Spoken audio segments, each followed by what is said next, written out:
Amnesia retrograde. Hari ini ke warung? Iyalah Mei, mau kemana lagi kalau nggak ke warung? Kan kerjanya di sana daripada di rumah, terhukum rindu. Waduh, mulai deh salah lagi Mei. Lirihnya. Ya udah ayo Mei antar, tapi nanti Mei tinggal soalnya mau laporan data. Iya, angguk Aida. Lalu berdiri keluar bersama Mei. Sepanjang jalan ia bercerita mengenai obrolannya dengan Tono semalam. Masih saja belum bisa memanggil dengan nama aslinya Ryan. Semalam ada cewek manggil suaranya lembut banget. Mas Tono langsung matiin panggilan. Lesunya. Gak usah baper, itu mami tirinya Mas Tono. Mbak Mona cerita. Iya kak, kenapa tak seperti mami-mami masih muda banget? Galau. Itulah makanya waktu Mas Tono di sini kamu galakin dia. Giliran pergi kangennya setengah mati. Jangan-jangan ternyata Mas Tono atau Ryan itu adalah CEO yang galak dan otoriter? Jangan nakutin, masa iya begitu? Gak banget lah. Gak ada yang gak mungkin di dunia ini. Hati-hati nanti dia balas dendam galak ke kamu. Mae? Ops. Mae menutup mulutnya dengan telapak tangan. Andai bisa ia akan berlari tapi tidak, ia sedang menyetir motor kali ini. Kita kemana? Tanya Ryan pada Sam. Ke dokter kau harus periksa seberapa parah amnesiamu dan harus bagaimana agar cepat sembuh. Amnesia bukankah akan kembali sendiri?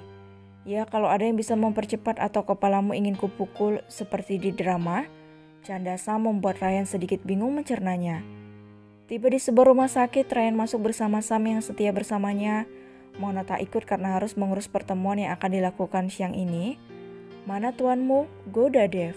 Ke dokter kenapa? Dia amnesia, seberapa parah? Saya nggak tahu pak, beliau baru akan dicek kesehatannya, barulah nanti kita akan tahu bagaimana. Jelas Mona. Oh baiklah, selamat bekerja. Lambai deh pada asisten pribadi itu. Mona mencubit kesal menatapnya. Permisi, kami sudah buat janji dengan Dr. Faris, ucap Sam. Oh baiklah Tuan Sam, Dr. Faris ada di dalam. Beliau sudah menunggu Anda sejak tadi. Yes, thank you. Balasnya, Sam mencolek Ryan agar kembali ikut dengannya masuk ke dalam ruangan sang dokter. Pagi dok, sapa Sam dengan ramah. Ya Tuan Sam, dan ini? Ya ini Ryan, pasien yang saya ceritakan. Beliau sepupu saya baru saja mengalami kecelakaan dan amnesia. Dokter mengangguk dan segala keterangan Sam. Baginya memang perlu melakukan sebuah wawancara kepada orang terdekat pasien untuk mengorek segala info tentangnya dan mencari tahu jenis amnesia yang bagaimana yang tengah diderita. Usai penjelasan Sam, dokter mulai mewawancarai Ryan, dan seperti yang tampak jika Ryan kehilangan sebagian besar memorinya. Hanya terasa seperti saya pernah ada di sana dalam beberapa waktu, tapi saya tak ingat kapan dan dengan siapa, jelasnya pada sang dokter. Ya, kemungkinan amnesia retrograde. Jenis retrograde terjadi ketika Anda kehilangan memori atau ingatan yang telah terbentuk sebelumnya selama Anda hidup. Apa bisa sembuh? Saya sadar jika semua orang membutuhkan saya, ucap Ryan. Dokter belum berani menganalisa lebih lanjut. Ia baru menyarankan untuk memeriksa keadaan Ryan lebih detail. Ia mengajak Ryan untuk melakukan CT scan, bahkan MRI untuk melihat keadaan dalam kepalanya. Semua yang terbaik, aku pasti akan sembuh, ucap Ryan optimis.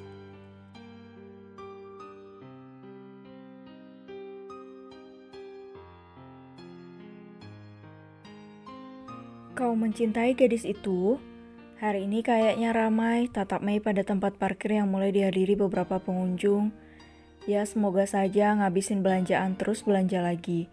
Lumayan bisa mempercepat perputaran waktu yang lambat, jawab Aida yang baru saja selesai menyapu seluruh ruangan warung itu. Angin berhembus dengan begitu kencang menerpa tubuhnya, dan ia hirup dalam-dalam demi melegakan hati yang masih begitu sesak rasanya. Tenanglah Aida, dia di sana tengah berjuang demi kesembuhannya. Jika kamu begini, ia pun tak akan tenang di sana, batinnya. Anda siap, Pak Ryan? Tanya dokter yang sudah siap dengan semua alatnya. Ya, dalam pemeriksaan ini kami butuh Anda dengan kondisi rileks, tenang dan usahakan jangan berpikir apapun. Kosong, himbaunya. Ryan hanya beberapa kali menghela napas dan berusaha menggosongkan pikirannya. Ia pun mengangguk ketika himbauan dokter sudah terlaksana dengan baik. Dokter mulai dengan tindakannya. Ryan yang telah memakai pakaian sterilnya lalu tidur dan dimasukkan ke sebuah alat seperti tabung. Dan di sana akan dilakukan segala pengambilan data mengenai penyakitnya, terutama di bagian otak. Acara dimulai jam berapa? Tanya Sam pada Mona.